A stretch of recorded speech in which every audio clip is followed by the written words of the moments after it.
Hi everyone, we're making a speedy biryani dish today, and the first step is we're going to be chopping the chicken. So yeah, it might look like there's not a lot of chicken in there, and I can say that because I love my chicken and I love lots of it most days, but you'd be surprised how much you can bulk it up with veggies and obviously the rice. So it's just a really good, really healthy dish.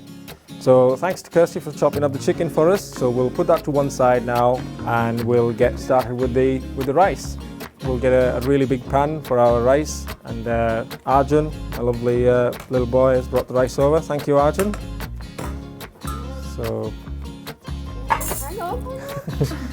it's already been set to 200, so we just need 400 mils of water. And yeah, so one of the great things about rice is that because it's such an easy thing to cook, you can use a little bit more water than required. It keeps the rice a lot more moist. Yeah, so we've got 200 grams of rice cooking on the lowest setting at the moment. That's the key thing with rice. I know it's an easy thing to cook, but it's also an easy thing to not do very well if you leave it on a very high heat.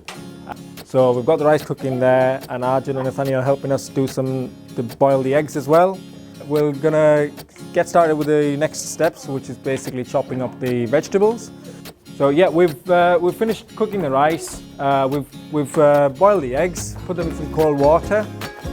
We've chopped all our lovely veg. See lots of lovely colours, which will all, make the dish bloom.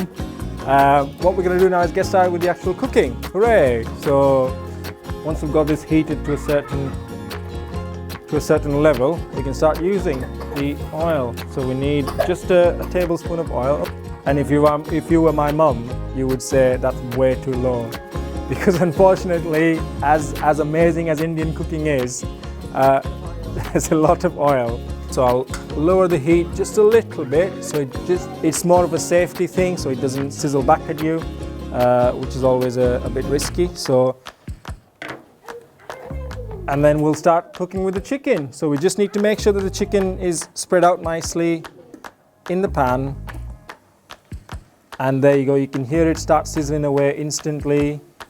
Yep, so there you go, that sizzle's coming through now very nicely. Make sure that you keep stirring it, keep coating it in the oil. And then we'll just pop half the coriander in. Thank you. Again, give it a really good stir. And then we'll make sure that we put in four tablespoons of curry paste. And again, with curry paste, you can reduce the amount that you use depending on your personal tastes. Obviously, if you've got a spicy curry paste, then maybe reduce it a little bit, especially in a family setting. Yeah, so the next step is just add all that lovely veg. You can keep hearing the sizzle as it goes along. Make sure the chicken's all white. And then, yeah.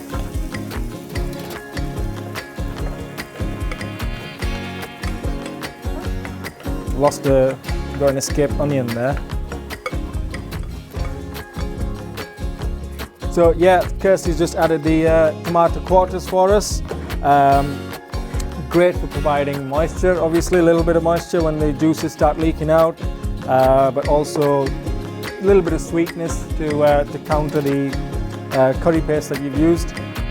Yeah, whenever we're ready, we're just going to add the rice now. So the rice that we cooked earlier, and if you'll remember that we made sure that the rice was a little bit moister than what you would like it, a little bit more moist, is that the word? So make sure that we add all that rice, all that lovely rice. I'll let you do that.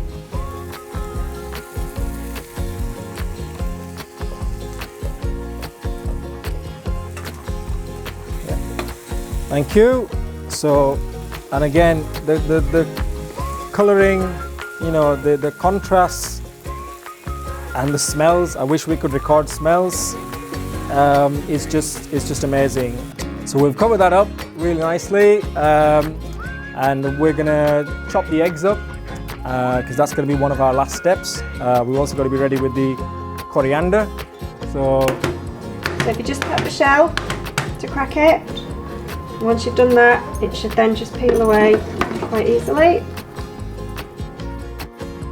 So we'll just pop the eggs in, and it's also important to remember that instead of chicken and egg, you can use for a vegetarian option just a can of chickpeas, which again works really well because the biryani is so versatile. Chickpeas, amazing source of protein. Great in curries in general. In a biryani, even better.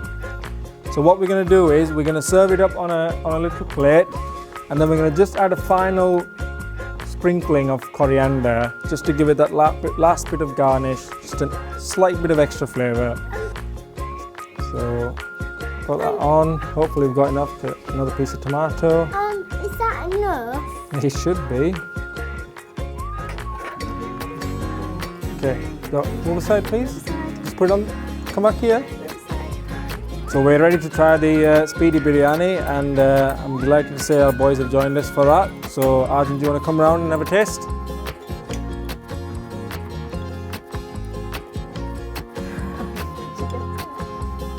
Make sure you don't drop it. Oh, you want a green bean? Yes. Good job. What's the verdict? How'd you like it? That's always good. So thanks very much for joining us today. We hope you enjoyed following our recipe as much as we've enjoyed cooking it. We've loved doing this recipe for you today, and we hope you enjoy cooking.